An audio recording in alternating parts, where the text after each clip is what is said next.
Good afternoon, everyone. I'm Art Rascone, and happy Friday to you. Here we are. We made it through another week. A lot of news going on. Of course, COVID-19 is the big news, and retail to go right here in Texas. It starts today. That means stores all across the state can reopen for business so long as they provide curbside service. Deliveries only. Transactions are done over the phone or online. Customers not allowed, of course, inside the stores. But this is the next phase in the governor's plan to get Texans working again amid the COVID-19 pandemic. Of course, everyone hoping that soon enough they will be able to enter the store. ABC News business correspondent Deirdre Bolton now live to talk about the pandemic's economic impact. Thanks so much for joining us, Deirdre. Sure, Art, my pleasure. Yes, and everyone's talking about the economy. It's the biggest question today. You have protesters out there in many states, including Texas. Let's get back to work. Governor of Georgia saying, I'm going to open things. Clearly, the only way to rebound here is to get the stores open, right? It is true. The sooner that we can open the economy and we can all live the lives that we were living prior to this outbreak, the better. Obviously, the key and what our leaders are grappling with is how to do this safely. Right. As we know, Congress has passed close to $3 trillion worth of stimulus, completely unprecedented. And a big part of that was testing. $25 billion of that is earmarked just to go towards testing. And that changes confidence. That changes our willingness to walk into a store, buy something, interact with someone. If we know it is safe, we're not going to make ourselves sick. We're not going to make somebody that we love sick.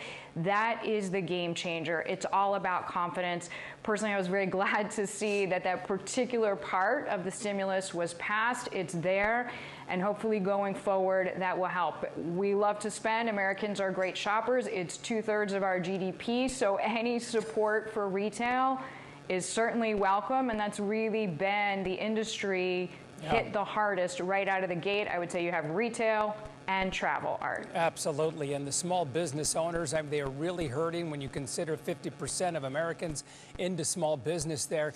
But let's be real, I guess, Deirdre, when these things begin to open up, it's going to take some time for it to start moving, right? Because Governor Abbott here perhaps may be opening up stores soon. It's only retail to go now, but in the coming weeks, people will be allowed to enter, but they'll be hesitant to, I guess, flood everything, right?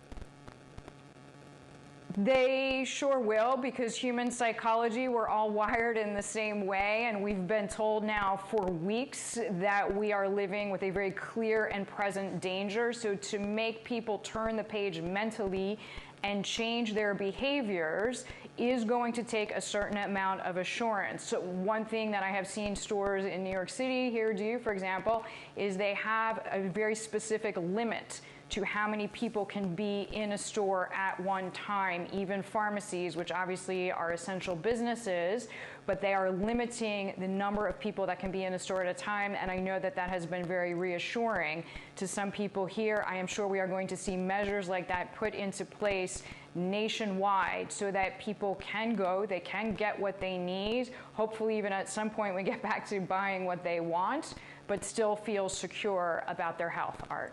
Okay, and quickly, we don't have much time, but just regarding the stimulus checks, we've had one round of those. Will we need another round? It depends, of course, on who you ask. There is another round that we know that House Speaker Nancy Pelosi has put before her colleagues for about $500 billion. That is being debated for the moment.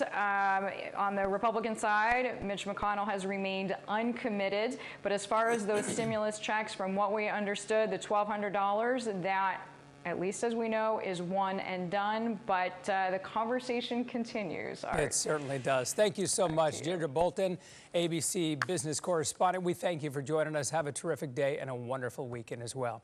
All right, let's, speaking of weekends, let's get over to meteorologist Kevin Roth and talk about the gorgeous weekend ahead. I understand some cooler air is going to be blowing in, Kevin. Yeah, it's nice today, but if there's one knock on the weather today, it's that it's hot. High temperatures are headed for 90 degrees.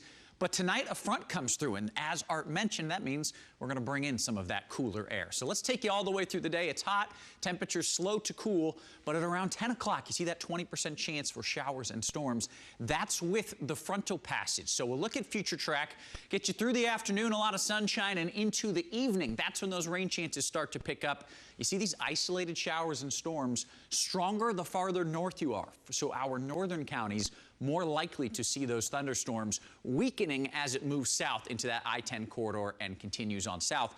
Once it clears through into tomorrow morning, watch these winds start to shift back out of the north. That's what brings in that cooler, more refreshing air. So for today, a high of 90 degrees.